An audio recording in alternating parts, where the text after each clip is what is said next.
Coming up on News 11. Administrators from SUNY colleges are asking for more aid from Albany. Hearings have begun for the Supreme Court nomination of Ketanji Brown Jackson. And a TikTok stunt with a Tesla goes sideways. These stories and more, News 11 starts right now.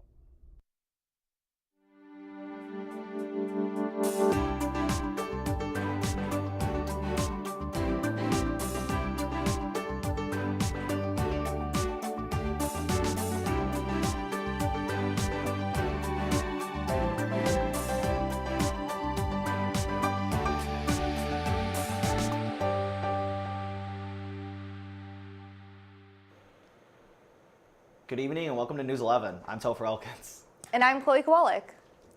Enrollment issues and stagnant state funding at state universities have raised calls to increase state funding for higher education. In the last month, the United Universities Profession and the Professional Staff Congress and CUNY, the unions representing 30,000 faculty and staff at the City University of New York, held press conferences to highlight a decade of chronic underfunding by Albany.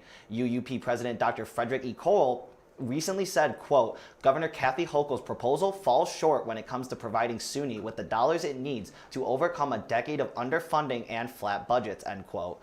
Hochul's executive budget for 2022-23 proposed an increase in state aid to campuses, providing a much-needed investment in higher education. SUNY's commitment to being a cornerstone of New York's communities is a step in the right direction. However, the unions claim that issues of economic injustice and inequality still persist and should be addressed in order to attain a more just and equitable SUNY system. A new local restaurant in Fredonia celebrated a soft opening this past Friday.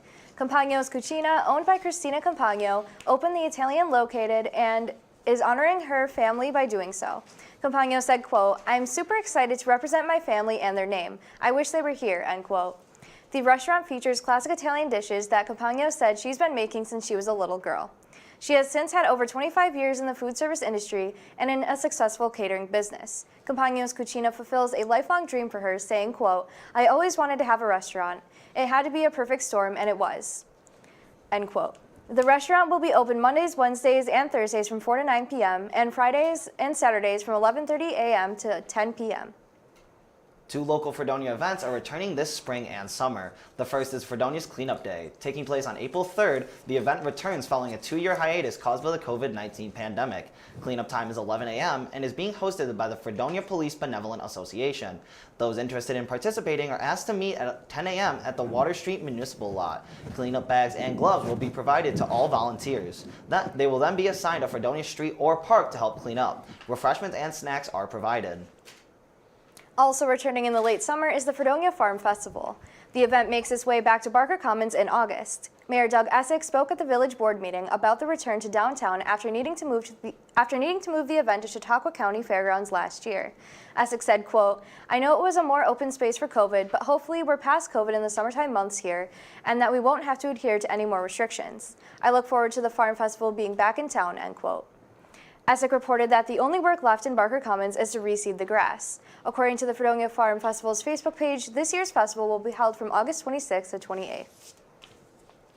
Daniel Heitzenrader, CEO of Chautauqua County Chamber of Commerce, will partner with Courtney Curatolo from the Small Business and Development Center at Jamestown Community College to help small businesses through allocation of American Rescue Plan Act funds. Curatolo said, quote, we are providing small business grants, marketing grants, and culture grants to area small businesses with under 50 employees throughout the entire county, end quote. A total of 100 businesses have signed up so far, with about 30 on a waiting list for the next round. There were so many applicants in the first round, the process had to be temporarily put on hold. Curatolo said, quote, so many businesses were interested, our website crashed on the first day. We did have to close the process after the first week, but we are hopeful that we are going to get more funding so businesses could take advantage of these programs, end quote. 6 program offerings with low enrollment at Erie Community College will be canceled, college officials announced Tuesday. Additionally, 16 programs that are currently scheduled at the North and South campuses will be combined at the North campus in order to reduce space at the Orchard Park location. The programs being canceled include casino gaming machine repair technology, computer-aided drafting and design technology, dental laboratory technology, graphic communications technology, web page design, and health information technology. ECC says the college will, quote, teach out students currently enrolled in those programs. Wegmans has recently recalled several pre-cut fruit after discovering that they may be contaminated with Listeria monocytogenes. Products with an 8-digit code underneath the best by date that read 02101XXX have been deemed safe and are unaffected. However, affected products include watermelon chunks, pineapple and cantaloupe spears, as well as the Melon Trio family pack. Wegmans says that all recalled products can be returned to the store for a full refund. Club Marcella of Buffalo's Theater District will be closing its doors for good this Saturday night. Fortunately, they will be reopening in May in their new location in the Cobblestone District. When commenting on their new location, owner Joe Marcella Gugliardo said, quote, "The new club will be nothing like Western New York has seen before," end quote. The old venue will host what they call their one final night closing party this Saturday from the 26th from 9:30 p.m. to 4 a.m. The party will have live music and special appearances, including the cast of, quote, "Life's a Drag," end quote, at a special midnight show. All patrons must be 18 or older. Last September, the Fisher-Price and the Buffalo Bills partnered up in an effort to fundraise for Oshai Children's Hospital. The toy company helped create Let's Go Buffalo figure sets. The sets include figures of quarterback Josh Allen, coach Sean McDermott, and some members of the Bills Mafia. Wegmans was a part of the partnership as well. According to WIVB, quote, "These sets were flying off Wegmans shelves with lines out the door. In fact, sets sold out at all available locations within hours of launching," end quote. Last Tuesday, Fisher-Price, Wegmans, and Coach McDermott presented a check for $700,000 to the Children's Hospital of Buffalo Foundation from the sales of these sets. And when we come back, we have a look at the hearing of President Biden's Supreme Court nomination, and Ford vehicles are being recalled. We'll be right back.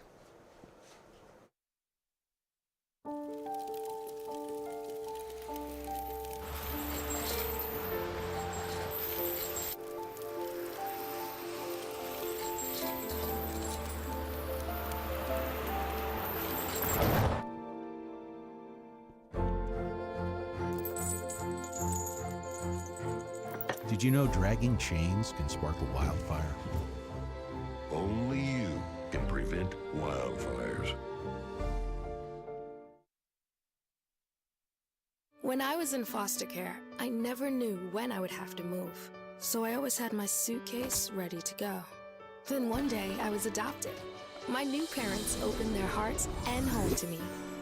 My parents cook my favorite breakfast for me every morning. My parents take me on trips I never thought I would go on.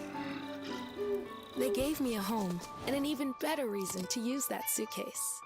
My parents aren't perfect, but they're perfect for me. Judge Ketanji Brown Jackson, the federal judge nominated by President Joe Biden to fill the seat of the Supreme Court Justice Stephen Breyer, is currently partaking in her confirmation hearings. Jackson has faced several challenges from senators during her hearings as the first black woman nominated to the Supreme Court. For instance, Missouri Senator Josh Hawley distorted Jackson's sentencing record in cases related to child pornography, painting her as sympathetic to offenders. His questions tied into conspiracy theories that have been debunked by experts. However, Jackson explained that she takes these cases very seriously as a mother herself. Texas Senator Ted Cruz also challenged Jackson on her views of critical race theory. However, Jackson shut Cruz's argument down by saying, quote, "Senator, I do not believe that any child should be made to feel as though they are racist or as though they are not valued, that they are victims or they are oppressors," end quote. She also described how she does not create the curriculum in Georgetown Day School, which currently uses critical race theory, in their curriculum, even though she serves on their board. Despite the pushback from Republican senators, Jackson has continuously supported and reiterated her beliefs. Today is the final day of confirmation hearings. Ford has issued a recall for some of its trucks and SUVs because of a brake fluid leak. According to the National Highway Traffic Safety Administration, close to 200,000 vehicles could potentially be affected. They included F-150s from 2016 to 2018, Expeditions from 2016 to 2017, and Lincoln Navigators from 2016 to 2017. Ford says a loss of brake fluid could reduce brake pedal function and require greater effort and distance to stop. At least 4 low-speed accidents have occurred because of this issue. No injuries have been reported. If your car is impacted, dealers will replace the brake master cylinder free of charge. Dr. Anthony Fauci, a leading infectious disease expert, predicts that the United States will see an increase but not a surge in positive cases of COVID-19. The new uptick in cases is a result of the BA.2 or stealth variant of COVID-19. European countries have also seen an increase in cases as a result of the BA.2 variant, which is considered to be highly transmissible. In fact, the BA.2 variant is estimated to be 50 to 60% more transmissible than the original Omicron strain of COVID-19. Fauci also noted that BA.2 may become the new dominant strain of the virus as a result of its high transmission rates. The stealth variant was responsible for 23% of cases in the U.S. last week and 14% in the week prior. In response to COVID-19 regulations, Fauci said, quote, "I don't see us going back into any more really very strict kinds of restrictions, but you always have to have the flexibility," end quote. Forget nursery rhymes. A woman in California says her daughter's preschool teacher was caught on camera leading her 4- and 5-year-old students in a political chant. She says it happened at a Turning Point Christian school in Norco in February, and the video was posted on a school messaging app used to communicate with parents. In the video, you could hear a teacher asking, "Who's our president?" Then students respond in unison, "Biden." Then the teacher would ask, "What do we want to do with him?" And the students respond twice, "We want him out." The video has been taken down and the school has apologized, but it's unclear if any disciplinary actions were taken against the teacher. Millions of people in the U.S. are about to endure stormy weather if they haven't already. A line of powerful storms is moving across the U.S. today. A strong weather system spans from the southern to the northern border. Some states are getting snow, rain, or a wintry mix. Others in the path of severe thunderstorms that have been causing tornadoes.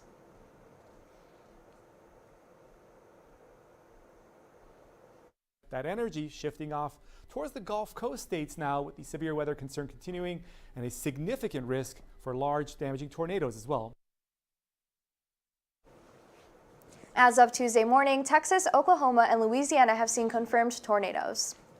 The Biden administration is providing more than $1.7 billion in funding to help Louisiana bounce back from deadly hurricanes. Parts of the Bayou State were devastated by Hurricane Laura and Delta in 2020, followed by Hurricane Ida in 2021. More than 8,000 Louisiana households are still living in temporary shelters like trailers and manufactured housing. Another 1,400 are being forced to live in hotels because of the storms, according to FEMA. Louisiana Governor John Bel Edwards says he is grateful to the money from HUD and the Biden administration to help expedite the recovery. Republican Congressman Garrett Graves also welcomes the news, but complains the funds should have been made available 6 months ago. While in Europe, President Joe Biden is expected to announce plans to permanently maintain an increased number of troops in NATO countries near Ukraine. It's been nearly a month since Russia attacked and invaded Ukraine in what Western nations have condemned as an unprovoked and unjustifiable assault. More than 3.5 million refugees have fled Ukraine, according to the United Nations, and bombarded cities are in a humanitarian crisis. On Wednesday, NATO announced that its military presence near Ukraine would be doubled, and it would help the nation prepare for possible chemical, biological, and even nuclear attacks by Russian invaders.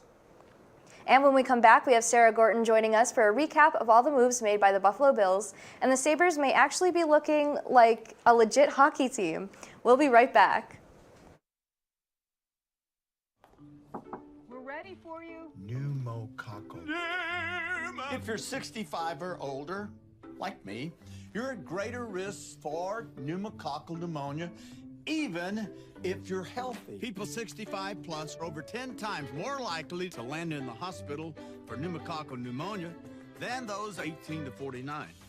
And it's important we all do what we can to stay healthy. So, talk to your doctor or pharmacist about vaccination. Hope. Where are you hiding? I search for you in the seconds, the minutes of each and every day. Hear me as I call out to you. Take my hand. Lift me up as I lift up others. Welcome me home, father, mother, sister, brother, son, daughter. Hear us now. Alone we stood, divided we fell. No longer. Now we choose to make the connection. Our new mission lies within. Visit maketheconnection.net to learn more. 16 is such a significant age. I promise to help protect my eldest daughter during this exciting time in her life. Teens are at an increased risk for meningococcal disease, a rare, potentially deadly bacterial infection. But half haven't received the CDC recommended second dose of the MenACWY vaccine at 16. I want to help change that. Take your shot against meningitis. Talk to your teen's doctor about the MenACWY vaccine and ask about MenB. Visit the16vaccine.org. We're now joined by Sarah Gorton, who I know is very excited to talk about the Bills' free agency. But first, we have to talk about Fredonia sports. Sarah, what can you tell us about that? So, in local sports, the Fredonia baseball and softball teams traveled to Florida over the break to play in the Rustmat Central Florida Invitational for the men and the spring games for the women. Towards the end of the event, the men played 2 games against St. Lawrence University, losing the first 15-4 and coming back to win the second 7-3 and a third game against Cayuga College, in which they fell 6-10. The next game is at noon this coming Saturday, March 26th at Brockport. The women's last 3 games in Florida brought 2 wins home, one against Worcester and one against St. Scholastica, as well as a loss against Carthage College. Their next game will take place April 1st at 3 p.m. against Oswego. In national sports, NCAA March Madness continues as the Sweet 16 round begins tonight with Arkansas versus Gonzaga, Michigan versus Villanova, Texas Tech versus Duke, and Houston versus Arizona. It will conclude tomorrow after St. Peter's plays Purdue, Providence takes on Kansas, UNC goes against UCLA, and Iowa State plays Miami, Florida, leaving us with the Elite 8, who will begin the next round on Saturday. And the Buffalo Sabres have been surprising fans, but in a good way, as they seem to have found their groove and have the wins recently to prove it. Last Friday, they beat the Calgary Flames 1-0, with Tage Thompson beating the goalie to the puck and scoring on the steal. They pulled out another win Sunday against the Vancouver Canucks with an overtime goal from Rasmus Dahlin, making the final score 3-2. Finally, Buffalo took home the victory once again in a shootout against the Pittsburgh Penguins last night. It's exciting to see good hockey action again in Buffalo, and we'll see if they can keep the winning streak alive when they play the Washington Capitals tomorrow at 7 p.m. And to wrap up sports news tonight, the Buffalo Bills keep making major moves in the free agency, with a whole list of new acquisitions, as well as re-signings heading into the next season already. One of the top names on the list is All-Pro pass rusher Von Miller, who just won the Super Bowl with the Los Angeles Rams, but is now sporting a Bills jersey after signing a 6-year, $120 million contract. This deal, as well as many more, are keeping Bills fans excited in the offseason as we await the 2022-23 season kickoff. Well, Sarah, I think we can confidently say that across the NFL, this is probably the craziest offseason we've seen in a very long time. Yeah, I couldn't agree with you more. There's so much happening with every single team now. It's insane. And obviously, we covered a lot of this on Sports Hour, so if you're interested in all of our insights, you should go watch that. But right now, we're joined by our newest weather reporter, Josh Ribakov. So, Josh, what can you tell us about for your first weather report here at WNYF? Thank you very much, Topher. It's a great pleasure to be here. Now, we'll be expecting some cooler temperatures this weekend in Fredonia. For tonight, it's going to be a pretty calm night here. Temperatures will sit around the mid-40s with a high of 45 degrees. We should be good from a rain standpoint, but it will be cloudy throughout the night. Wind shouldn't be too much of an issue, too, sitting around 10 miles per hour. So overall, a pretty nice spring night. Tomorrow, we won't be as lucky when it comes to weather. We're going to be seeing rain throughout the day with a lot of scattered showers all day, which actually could turn into a bit of a rain-snow mix later Friday night. Temperature will be a bit cooler tomorrow, with the high only going to be around 43 degrees. As we get later into the night, those temperatures begin to drop to below 40, but shouldn't get near the freezing temperature. I'll have a look at the weekend forecast later in the show. All right, thank you so much, Josh, and I'm very happy to have you on for future time. And I know you're coming back one last time, so we'll get more into that. And when we come back, we have a look at your international headlines. We'll be right back.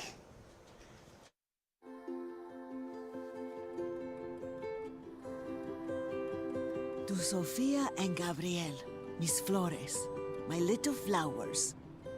Even though these old knees can't follow on your adventure to the forest today, these flowers represent my love, so you can take me with you wherever you go, near or far. these stitches and threads join us together.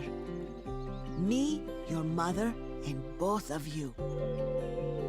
And wherever you see a flower, a bird, a beautiful tree, know that my love is with you as you bring our colorful stories to the world.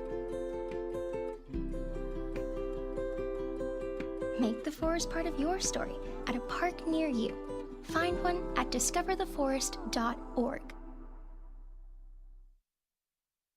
There was an old woman who lived in a shoe. She had so many children, she didn't know what to do.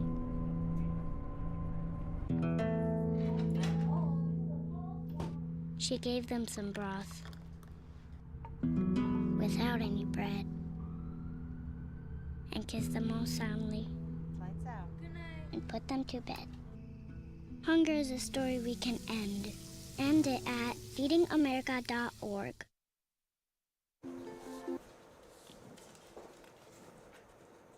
On Monday, a Boeing 737-800 operated by Chinese Eastern plunged from an altitude of about 30,000 feet, likely killing all 132 people on board. Despite Boeing's recent troubles, the 737 series has been one of the best safety records of all aircraft. Retired pilot and aero consulting expert CEO Rush Amer said. Amer added, quote, "Unfortunately, accidents happen, but if you really count the number of flights every day, everywhere around the world, these airplanes, 737s in particular, have an amazing safety record," end quote. Investigators have determined that the 737 MAX crashes were caused by a software glitch in the plane's maneuvering characteristics augmented system, but it may take weeks or months to figure out what went wrong with Monday's crash. The plane, which was delivered to China Eastern in 2015, was about an hour into its flight on Monday when it suddenly plunged roughly 30,000 feet into the remote Chinese mountainside. Emergency workers found one of two black boxes on the aircraft Wednesday. The black box contains the cockpit's recordings. We're officially 1 month since the Russian forces first invaded the country of Ukraine. Here are the latest updates. World leaders are in Brussels for a round of emergency summits of NATO, the European Council, and the G7 as they seek to align their responses to Russia's invasion. With the U.S. announcing new sanctions and refugee assistance, during an address to NATO today, Ukrainian President Zelensky did not call for a no-fly zone, but did call for better air defenses and more military assistance. Dmitry Kuleba, Ukraine's foreign minister, urged Europe to ignore Russian demands for future gas deliveries to be paid in rubles, an announcement that sent European gas prices soaring. After arriving in Jamaica for Queen Elizabeth's Platinum Jubilee, Prince William and Duchess Kate were met with protests. Approximately 350 protesters demonstrated in Kingston and called for reparations and a formal apology from the royal family for its colonial past and ties to slavery. The protests in Jamaica come just days after the royal couple were forced to change their plans in Belize, where they were also met with protests. There is currently a fierce debate about how and when Jamaica will remove the Queen as their head of state. According to Robert Nesta Morgan, the minister without portfolio in the office of the Prime Minister, there is a consensus within the country and with the Jamaican government and opposition leadership that Jamaica is moving towards a republic. There is also talk of amending the Jamaican constitution to support the country becoming a republic. Currently, Jamaica's constitution requires a referendum to remove the Queen as their head of state, and also requires a 2/3 majority in both the House of Representatives and their Senate. While the process is still in the planning phase, Jamaica is taking a step towards becoming a republic. All right, when we come back, we have our What's Trending segment and your weekend weather forecast. We'll be right back. Most of my family, they never graduated high school or even let alone go to college, so I'm trying to break that barrier. Every day after work, went straight to school, studied hard, and it paid off. I could not have done it alone. I see the future is really bright for me. The high school diploma is just added to the confidence, and now I feel unstoppable. Find free adult education classes near you at finishyourdiploma.org. Los Angeles authorities are looking for the person who crashed a rented Tesla and fled the scene. Police say the suspect performed what they call a, quote, dangerous stunt that resulted in a wreck involving a pair of parked cars and a couple of trash cans. The driver then abandoned the 2018 SBLM. A video of the incident was shared by police on YouTube. The police say they've received dozens of tips and no longer need the public's help. But so far, the driver remains at large. West Side Story star Rachel Zegler fans were outraged this past weekend at the actress's lack of an invite to the Oscars on Sunday. The movie is up for 7 awards, and Ziegler stated that she would, quote, root for West Side Story from her couch, and be proud of the work that they did so tirelessly 3 years ago, end quote.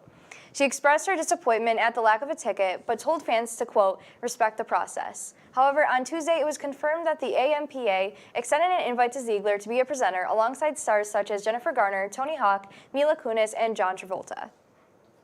A fan favorite menu item is returning to McDonald's for a limited time. Unfortunately, it's not the McRib as some customers speculated, but it is the famous Szechuan Sauce. Starting March 31st, the sauce will make an appearance on the McDonald's app for a very limited time. In 2017, the sauce was brought back for only 1 day, so if you want to get your hands on this special sauce, you may want to make it quick. The offer will only be available through the McDonald's app with an order of chicken nuggets and need to be claimed while supplies last, or in other words, probably not very long.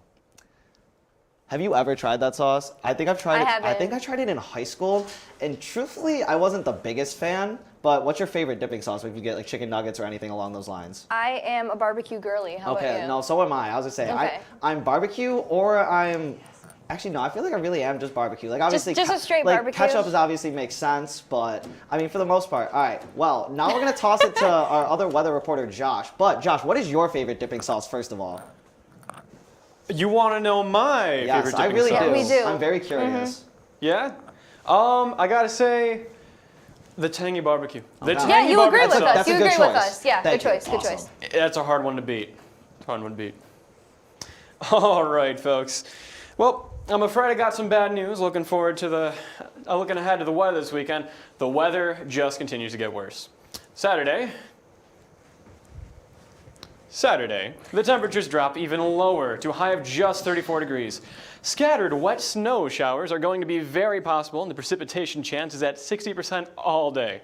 Winds also start to pick up on Saturday with wind speeds at 15 miles per hour, with gusts hitting up to 25 miles per hour. Sunday is more than likely going to be the worst day of the weekend. From a weather standpoint, we're going to see clouds again all day with a few snow showers later in the afternoon. Temperatures sit right at the freezing temperature of 32 degrees. Wind gusts get even higher, going up to 32 miles per hour. Seem familiar? Last night, wink wink. Throughout the day, Sunday night temperatures drop even lower to 20 degrees and snow continues to fall, with precipitation percent at 90%. Back to you guys. All right, thank you so much, Josh. We're glad to have you on our anchor team here at News 11. Well, that does it for News 11 this week. As always, thank you so much to our crew and to everyone watching at home. We'll be back next week. Have a great night.